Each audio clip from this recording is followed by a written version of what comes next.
Oh, hey guys, that's Squatch Camp. It's July 6th. Two of us are roughing it, Chris and I. I got my cot over here. Chris has got his cot over there. And the one that's roughing it the most and struggling just went and hid inside his camper. That would be Wayne. But, kind of turn this around a little bit. I don't know if I'm pointing at myself exactly right or not. Yeah. But, yeah, we got up here yesterday and, yeah, you know, just kind of hung out. Chris and I took a walk down into Squatch Valley and out to the phone booth a couple of times and, you know, just killing daytime. And our night activity, you know, it started out pretty average. You know, a few twinkle lights here and, you know, a little bit of movement here and there and a couple of light tingles. And at one point we decided, well, I shouldn't say we, but it kind of turned out that way. I walked out to the road, which is back there behind me. And Wayne had walked out there about the same time I did. And then Chris came out and we were standing there on the road, and it was really dark out, but you're able to see the road because it's, you know, the light tan color. But Wayne and I had a road crossing. We saw an individual cross the road, probably about 30 yards away from us, and we decided we were going to walk over there. And we walked over to about the spot where we thought it was coming, where we saw the crossing, and something to my right really grabbed my attention. You know, it caused me to stop in my tracks and look to my right, and I don't remember if it was Chris or Wayne or somebody had said something to the effect of, "You see something?" But I just kept staring off over there, and then just like 20, 30 feet in, just three real bright, blap, blap, blap flashes. And I was like, oh my God. And Wayne had looked down to his feet. Well, actually... No, Wayne doesn't need to tell it. Wayne doesn't want to tell it? He doesn't need to tell it. You're going to be a little girl about it? All right, well... Camera shot. Yeah. But it's a picture of you on there. Yeah. I'm holding it. Oh, okay. Yeah. He's even worse with technology than me. Gotta love him. Love us all. But anyway, so he looks down and he sees like these little green lights down by his feet. And he ends up taking a couple of steps forward. Let me back up. Before he took a couple steps forward, it turned into like the 4th of July show, right there where we were at in the trees. You know, just all these sparkles and twinkle lights and flashes, and so Wayne sees the green lights on the ground, and he takes a couple of steps forward, and as he's doing that, I notice on his back it looks like static discharge all over his back, and I was just like, wow. Chris could see it too. But as Wayne finished his step, he vanished.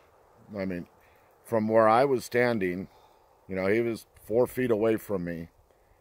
He absolutely disappeared into the ether, you know, from my vantage point. And I'm like, Wayne, are you there?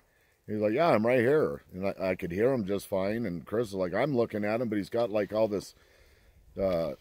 static sparkles from his shoulders over his head, and I'm like, I cannot see him. And so I leaned over to get a different vantage point, like where Chris was standing, and I could see him. And I stepped, you know, leaned back over to where I was at. Wayne wasn't there, and so I grabbed Chris and I just, you know, drag him in front of me so he has the same view. And Chris will tell you the same thing. Wayne was not there. Completely bewildered by it. You know, this was a new one. Haven't experienced this particular thing. You know, so we came back over to the camp and sat down and, you know, last night a little bit and more this morning, you know, trying to hypothesize, you know, what possibly could have happened. And, you know, the bottom line is we have no idea what happened. Um, you know, kind of wonder if maybe the individual that we saw across the road came out of some type of a distortion, portal, energy field, what have you. And as we got over there, there was just a little residual of that energy field or whatever it was. You know, because Wayne, you know, before Wayne disappeared on me, he was completely enveloped by this. And then, you know, from, like I said, my vantage point, he was gone. Chris could see him, but, you know, still see, you know, the energy around him. You know, I'm going to swing over on Chris. You know, Chris will just kind of, it's easier for him to. You know,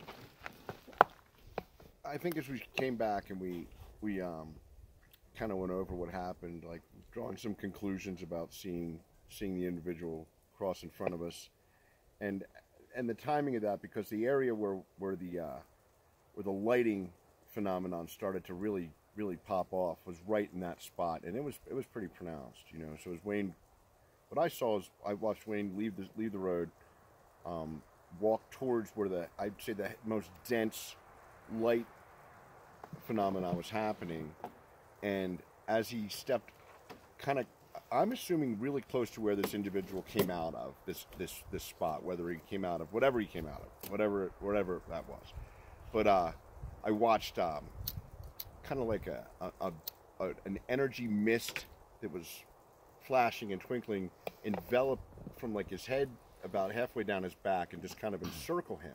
And I was watching that, and it wasn't one of those maybe that's happening things. It was really pronounced. It was definitely going on. And Kevin said, "Do you see him? Do you see him?" And I said, "Yeah, I'm looking right at him. I can see him." And then so Kevin kind of grabbed me by the shoulder and pulled me to stand where he was standing. And, you know, I could see the trees through where Wayne should have been standing. And it wasn't, I was looking for ambient light, perhaps to come up with another explanation. There wasn't any. There was none. There was just enough. It was right before moonrise. There was just enough light to really make out, other than the light effect that was going on, the surrounding area. And I could not see Wayne from that vantage point. But I went to the angle on either side, and I could still see him again with that distortion, energy, twinkly wave going around him. So it was pretty unique. Food for thought. First time I've witnessed something like that ever. I mean, I've been out here for a minute, and I've seen a lot of unique things, but definitely that was a new one. It was a new one, and so I'm still processing it, and always trying to come up with explanations. But at the end of the day, all those explanations are just theories. We don't know. We have no idea. I'm just lucky we get to see it, I guess, or experience it and be around it. You know, that's always been the bottom line with this crew. So anyway, that's my take on it, brother. So all the lights that we were seeing at our feet and in the woods, I thought, and I said to Kevin and Chris, I said, I want to walk into the middle of this and see what it's about. And so it was just 2 little steps off the side of the road. So it wasn't more than about 3 to 5 feet from them. And it was an odd feeling. It's kind of hard to describe. It's kind of like being in a little whirlwind with all outside, like you were enveloped in something, but you're out in the open. And I could see everything, and it was calming and interesting, and it felt there was no feeling of fear or fright or danger. Of course, we don't feel that way up here anyways. But I lived through it, and so ended another day of our Sasquatching up here, and sometimes there's not much going on. Sometimes there's a lot. Sometimes you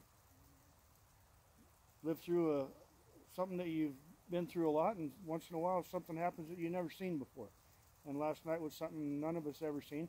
I didn't even get to see it because it was on my back. I could hear their reactions, and it was interesting. So I have some theories, and I'm still processing that myself. Yep. So just another trip up on the mountain. You know, it's you know, ruka. Oh man. With a grain of salt. It's an ancient language. But you know, so last night was one of those moments that is absolutely going to stick with me the rest of my life. You know, a lot of the happenings up here are routine, and you know, it's like one blends into the next. And but when we have stuff like what happened last night happen, you know, it's the real big mind scramble. You know, I've talked many times about diving into quantum physics and quantum mechanics, and you know, dimensional thoughts and spirituality, and you know, and all that all ties together. And you know, exactly what happened, we don't know. You know, one thing that I will tell you is when we came back over here, had all kinds of energy, excitement, you know, whether it's residual of what we experienced over there or just the experience itself. But very interesting, to say the least. But I know I'm around the 10-minute mark, so you know, I'm going to sign off. We got one more night tonight, and then we're out of here. So we'll see what happens tonight. Hopefully it's a bigger night, a better night with you know, off the chart activity again. And once again, Squatch Camp is not a letdown. I love this place. It's, you know, this is my home up here as far as the squatching goes, and happy to be here and love the company I'm with. Wish the rest of the guys were here with us, but it is what it is. So without further ado, as always, I love each and every one of you. I thank you all very much for taking your time to listen to this crazy old man. And, you know, be good to yourselves. Be good to each other. Please stay safe. Peace out.